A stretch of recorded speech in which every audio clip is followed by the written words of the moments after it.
Feedback mechanism. Endocrine glands एक मुसलसल वो हार्मोन पैदा नहीं करते, कांस्टेंट रेट के ऊपर हार्मोन पैदा नहीं करते, बल्कि हार्मोन बॉडी को जैसे ज़रूरत पड़ती है ना वैसे वो हार्मोन रिलीज़ करते हैं। अगर बॉडी को ज़रूरत पड़ रही है हार्मोन रिलीज़ करेंगे, जब ज़रूरत मुकम्मल हो जाएगी हार्मोन रिलीज़ होना बंद हो जाएंगे। अच्छा, इसमें दो तरह के हार्मोन रिलीज होते हैं, एक नेगेटिव फीडबैक होता है, एक पॉजिटिव फीडबैक होता है। अगर हम नेगेटिव फीडबैक की ज़रूरत करें तो उसके अंदर जो उसका प्रोडक्ट होता है हार्मोन का बनने वाला, वो हार्मोन खुद उसकी सिक्रीशन को कंट्रोल करता है। जैसा कि अगर फ़र्क किया, मैं आप लोगों से कहता हूँ कि ब्लड के अंदर ग्लूकोज की मिकदार ज़्यादा हो रही है, तो कौन इसे कंट्रोल करेगा? इंसुलिन। ब्लड के अंदर जब ग्लूकोज की मिकदार ज़्यादा होगी तो इंसुलिन कहाँ से खारिज होगा? पैंक्रियास से आके वो ग्लूकोज को इस्तेमाल, ग्लूकोज को उठाएगा ब्लड से जिगर के अंदर डाल देगा। कहाँ डालेगा? जिगर के अंदर। जब ब्लड के अंदर ग्लूकोज का लेवल नॉर्मल हो जाएगा, ज़्यादा लेवल ख़त्म हो गया, तो फिर खुद यही ग्लूकोज मना कर देगा पैंक्रियास को, तुम इंसुलिन मजीद पैदा ना करो।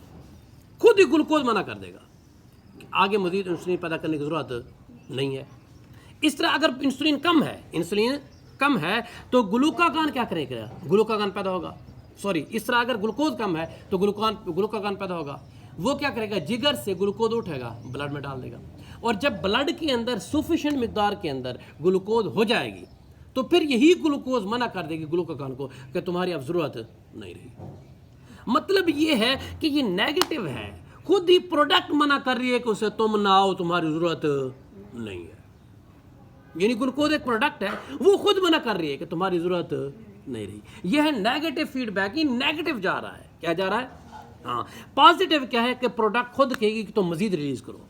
ये पॉजिटिव होगा। कैसे होगा? वो ऐसे होगा कि जैसे फ़र्क किया, ये एक बेबी होगा, वो अपनी माँ को सक करेगा। ये जैसे बच्चा होता है, वो गाय को सक करेगा, माँ को उसके जो टीट होते हैं उसको सक करेगा दूध के लिए।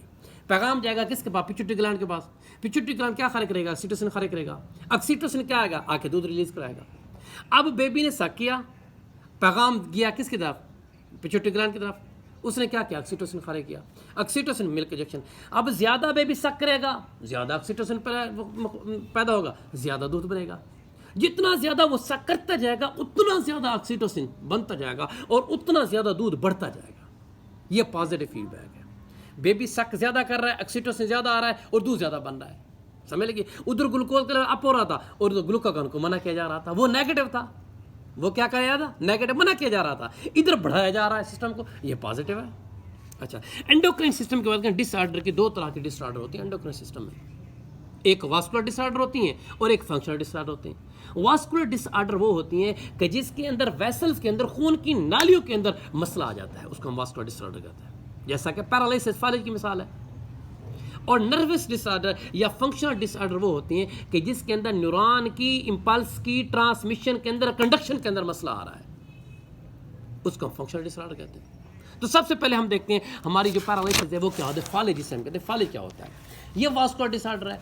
इसके अंदर नर्वस सिस्टम जो है वो काम करना छोड़ देता है, वो डिस्ट्रॉय हो जाता है। नर्वस सिस्टम क्यों वो डैमेज होता है? वो वास्कुलर की वजह से। कैसे?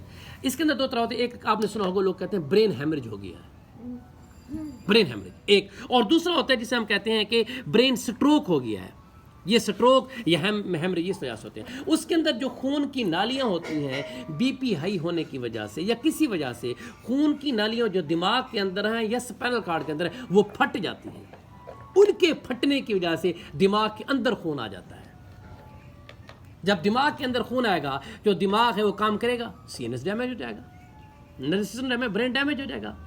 जब डैमेज होगा ब्रेन तो आपकी पूरी बॉडी पैरालाइज हो जाएगी। पैरालिसिस का मतलब है कि फालिज होगी, मफलूज होगी, हरकत नहीं कर सकती। अच्छा, एक तो फट गया है, ब्रेन हेमरेज हो गया। और दूसरी वजह से अगर आपकी वास्कुलर सिस्टम के अंदर, आपकी नालियों के अंदर कोई क्लॉट आ जाए, क्लॉट समझते हैं? खून का कोई धब्बा आ जाए, कोई कोआगुलेटेड ब्लड आ जाए, यानी जमा हुआ खून आ जाए, तो फिर भी नाली बंद हो जाएगी।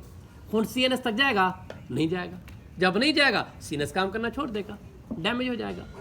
और तीसरा ये जो पोलियो वायरस है, बाद औक़ात आपके सीएनएस के ऊपर जाके इफेक्ट करता है और सीएनएस को डिस्ट्रॉय कर देता है। पोलियो वायरस ये भी करता है। अच्छा, ये तीन मैंने बताए हैं। एक आपकी नालियाँ फट जाएंगी, दूसरी ब्लॉक हो जाएगी, तीसरा पोलियो कर देगा। अब तीनों की वजह से पैरालिसिस होगी, बॉडी मफलूज हो जाएगी। या तो पूरी पैरालिसिस हो जाएगी, होल बॉडी, सारी की सारी बॉडी मफलू हो जाएगी, उसको कहते हैं होल पैरालिसिस। या फिर यूनिलैटरल होगी, यानी एक सिरा फालिज के जद में आ जाएगा, दूसरा ठीक होगा, इससे हम कहते हैं यूनिलैटरल पैरालिसिस, आधी बॉडी हुई आधी। या फिर आपकी बॉडी की एक्सट्रीमिटीज़ के ऊपर पैरालिसिस इफेक्ट करेगा, फॉल इफेक्ट करेगा, जैसे ये हाथों के ऊपर इफेक्ट करेगा, या आपके रेस्ट जॉइंट है, ये कलाई जो है इसके ऊपर, या फिर ये आपके एंकल है, ये टखने है, इसके ऊपर करेगा, ये है, ये आपकी मतलब एक्सट्रीमिटीज़ के ऊपर इफेक्ट करेगा। समझ लगी है? अच्छा, इसके बाद हमारी दूसरी है जो है एपिलेप्सी। एपिलेप्सी क्या होता है? मिर्गी कहते हैं जी साहब। मैंने बताया ये होता है नर्व के अंदर, नर्वस सिस्टम के अंदर जो नर्व इम्पल्स की को कंडक्शन है, जो उसकी प्रोडक्शन है, उसके अंदर मसला होता है। बाद औक़ात कंडक्शन उसकी क्या होती है, बहुत ज़्यादा हो जाती है। इसके अंदर होता है एबनॉर्मल एंड एक्सेसिव डिस्चार्ज होता है नर्व इम्पल्स का, एबनॉर्मल एंड एक्सेसिव डिस्चार्ज, यानी बहुत ज़्यादा तादाद के अंदर नर्व इम्पल्स का डिस्चार्ज होता है। किसके अंदर? ब्रेन के अंदर हो जाता है। क्यों होता है? क्योंकि बॉडी बड़ी सेंसिटाइज होती है। बॉडी क्या होती है? छोटी सी आवाज़ ही बॉडी बढ़ा के आवाज़ बड़ी कर देती है, बहुत ज़्यादा आवाज़ आ रही है उसकी बॉडी को, उस बंदे को लगता है बहुत ज़्यादा आवाज़ आ रही है, तो क्या हो जाता है? एपिलेप्सी, मिर्गी हो जाती है उसे। इस तरह थोड़ी लेट पड़ी, उसको इतनी बड़ी लेट पड़ रही, इतनी ज़्यादा लेट पड़ रही है, उससे मिर्गी हो जाती है। यानी इसके अंदर एबनॉर्मल और एक्सेसिव डिस्चार्ज होगा, किस चीज़ का? नर्व इम्पल्स का। और मिर्गी की होती, मिर्गी जेनेटिक भी होती है। 40 साल से पहले अगर आपको मिर्गी हो रही है, एपिलेप्सी हो रही है, इसका मतलब जेनेटिक विरासी है। आपके माँ बाप दादा दादी किसी के अंदर, नाना किसी के अंदर थी। अगर 40 साल के बाद आ रही है तो इसका मतलब है ब्रेन के अंदर ट्यूमर है, ट्यूमर एक्सेसिव डिस्चार्ज करा रहा है। किस चीज़ का? नर्व इम्पल्स का, ब्रेन के अंदर ज़्यादा करवा रहा है। ये किस जगह ट्यूमर है जो क्या कर रहा है? एक्सेसिव डिस्चार्ज कर रहा है आपके नर्वस सिस्टम के अंदर, उसकी जगह एपिलेप्सी हो रही है। और बाद औक़ात आपके ट्रामा या इंजरी की वजह से भी एपिलेप्सी हो जाती है। किस वजह से? इंजरी की वजह से। अच्छा, मगर इसका हम इलाज के अंदर क्या करते हैं? इलाज के अंदर इसका कोई हमें इलाज की कोई ख़ास ट्रीटमेंट नहीं है। इसके लिए हम क्या करते हैं? हमें प्रिवेंटिव मेजर के तौर पे भी, एहतियाती तदाबीर, क्यूर के तौर पे भी हम एंटी एपिलेप्टिक ड्रग देते हैं या एंटी कन्वल्सेंट ड्रग देते हैं। इलाज भी होता है, एहतियाती तदाबीर भी होती है। आप लोग खाते रहेंगे, ठीक रहेंगे, छोड़ देंगे फिर बीमार हो जाएंगे। यानी इसका कोई परमानेंट ट्रीट नहीं है। किसका? एपिलेप्सी का, मिर्गी का।